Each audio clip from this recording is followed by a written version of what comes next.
आज के कार्यक्रम के प्रमुख अतिथि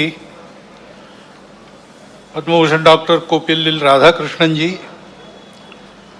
विदर्भ प्रांत के माननीय संघचालक, माननीय सहसंघचालक महोदय, नागपुर महानगर के माननीय संघचालक जी, उपस्थित सभी श्रद्धेय संतगण, देश विदेश से यहाँ पर इस कार्यक्रम को देखने पधारे हमारे अतिथिगण, नागरिक सज्जन, माता भगिनी एवं आत्मीय स्वयंसेवक बंधु,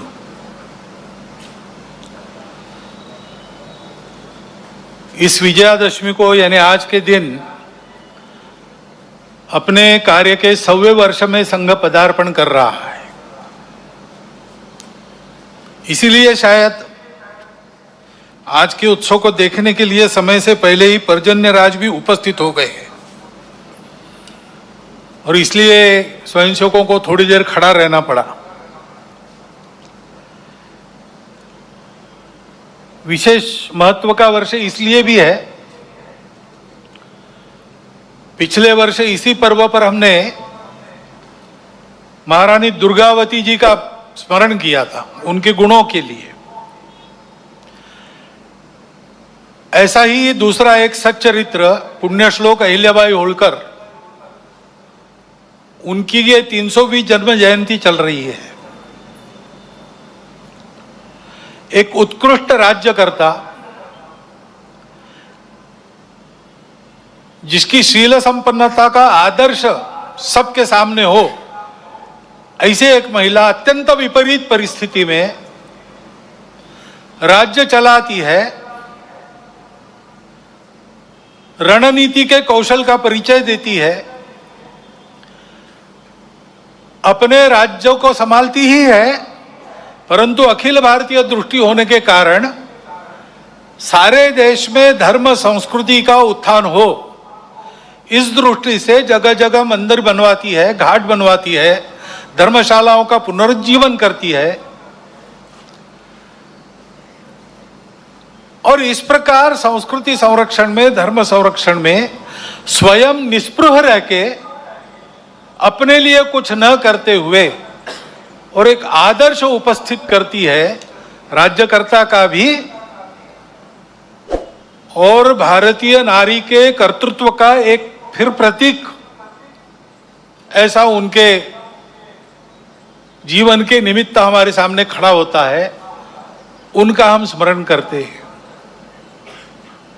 ऐसे ही स्वामी महर्षि दयानंद सरस्वती का 200वां जन्म जयंती का वर्ष चल रहा है। हम जानते हैं कि लंबी गुलामी के बाद भारत का जो पुनरुत्थान शुरू हुआ, उस पुनरुत्थान के पीछे जो शक्तियां थी, उनमें से एक स्वामी दयानंद सरस्वती है। लोगों में सही धर्म क्या है, उसका सत्य प्रकाश उनके बुद्धि में जाए, अपने मूल को समझकर काल सुसंगत धर्म का आचरण वो करे और अपने लिए स्वतंत्रता प्राप्त कर ले। इसलिए जनों की जागृति का एक महाप्रयास उन्होंने किया। उसकी प्रेरणा में से आगे चल के भारत के जीवन के सभी क्षेत्रों में कई प्रकार के आंदोलन भी हुए। ऐसा एक पुण्य चरित्र, उनके भी स्मरण का आज वर्ष है। स्वतंत्र देश होना है, देश वैभव संपन्न होना है, तो प्रजा में चारित्र चाहिए। अभी अध्यक्ष महोदय जी ने जिस दैवी गुण संपद का उल्लेख किया, अभयम सत्व संशुद्धि, वही है व्यक्तिगत और सामाजिक चारित्र, राष्ट्रीय चारित्र, जिनके बलबूते देश बड़ा होता है। पाबना में, आज के बांग्लादेश में, उस समय के पूर्व बंगाल में जन्मे श्री श्री अनुकूल चंद्र ठाकुर होम्योपैथी के डॉक्टर थे, आध्यात्मिक साधक थे। उनके माता से ही उनको दीक्षा मिली थी, तो उनके व्यक्तित्व से आकर्षित होकर लोग उनको आकर मिलते थे, अपनी व्यक्तिगत कठिनाइयां बताते थे, उनके हाल पर उनसे चर्चा होती थी। इसी का आगे एक सत्संग आंदोलन बन गया। और 1925 में उस आंदोलन का भी विधिवत पंजीयन हुआ। उस आंदोलन का मुख्यालय आजकल देवघर में है। उनकी भी शताब्दी इस वर्ष 2025 में चलेगी। और हम जानते हैं भगवान बिरसा मुंडा के जन्म के 150 वर्ष हो गए। विदेशी वर्चस्व के विरुद्ध, शोषण के विरुद्ध वनवासी समाज में, आदिवासी समाज में बहुत जागृति जिन्होंने की, केवल भाषण देकर नहीं, अपने जीवन को यज्ञ में अर्पण कर दिया और ऐसा उपदेश दिया और ऐसा आचरण हमारे सामने रखा कि हमारे जनजातीय बंधुओं के अस्मिता को, अस्तित्व को, अपना भवन भी वैसा होना चाहिए। ये स्वदेशी का व्यवहार है, उसको आग्रह पूर्वक करना। ये 5 बातें लेके स्वयंसेवक समाज में जाने का विचार कर रहे हैं। समरसता, सद्भावना, पर्यावरण, कुटुंब प्रबोधन, स्वदेशी और नागरिक अनुशासन। और एक बात है जिसको हम सब ने ध्यान में रखने की आवश्यकता है, मन वचन कर्म का विवेक चाहिए। राष्ट्रीय चारित्र का वो एक महत्वपूर्ण पहलू है। अपना देश विविध प्रकार का है और विविध स्थितियों में लोग हैं, इसलिए कोई एक बात देश में होती है वो सबके लिए अच्छी लगेगी इसकी गारंटी नहीं है। कोई कानून बनता है वो सबको जचेगा, नहीं बता सकते, सबको खुश नहीं कर सकता कानून। तो हमेशा कुछ न कुछ तकरार रहेगी, शिकायत रहेगी, विविधताएं हैं। ये विविधताएं अलगाव नहीं है, विशिष्टता है। सृष्टि विविध है, सृष्टि की विशिष्टता है, हमारे देश में भी है। ऐसी बातों को लेकर आपस में लड़ पड़ना ठीक नहीं है। हम संवेदनशील रहते हैं इन सब बातों के प्रति, ठीक भी है, लेकिन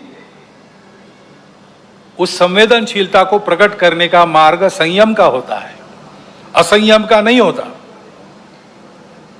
कानून और व्यवस्था को धता बताकर अवैध या हिंसात्मक मार्ग से उपद्रव खड़े करना, किसी ने किया पूरे वर्ग को जिम्मेवार मानना, ये गलत है। किसी के लिए ये विहित भी नहीं है। सहिष्णुता, सद्भावना भारत की परंपरा है। असहिष्णुता और दुर्भावना भारत विरोधी और मानव विरोधी दुर्गुण है। इसलिए क्षोभ कितना भी हो, असंयम से बचना चाहिए। मन, वाणी और कृति से किसी की श्रद्धा का, श्रद्धास्पद स्थान का, महापुरुष का, ग्रंथों का, अवतारों का, संतों का अपमान न हो, इसका ध्यान स्वयं के व्यवहार में रखना चाहिए। और अन्य किसी से ऐसा हो गया तो भी स्वयं पर नियंत्रण रखकर ही चलना चाहिए। असंयम के बदले असंयम से संयम निर्माण नहीं होता। बैर से बैर की शांति होती नहीं। संयत व्यवहार करना सीखे, क्योंकि सब बातों के परे, सब बातों के ऊपर महत्व समाज की एकात्मता, सद्भाव और सद्व्यवहार का है। यह किसी भी काल में, किसी भी राष्ट्र के लिए परम सत्य है तथा मनुष्यों के सुखी अस्तित्व तथा सहजीवन का एकमात्र उपाय है। और ऐसे चलना है तो शक्ति चाहिए, क्योंकि दुर्बल धर्म का वहन नहीं कर सकते।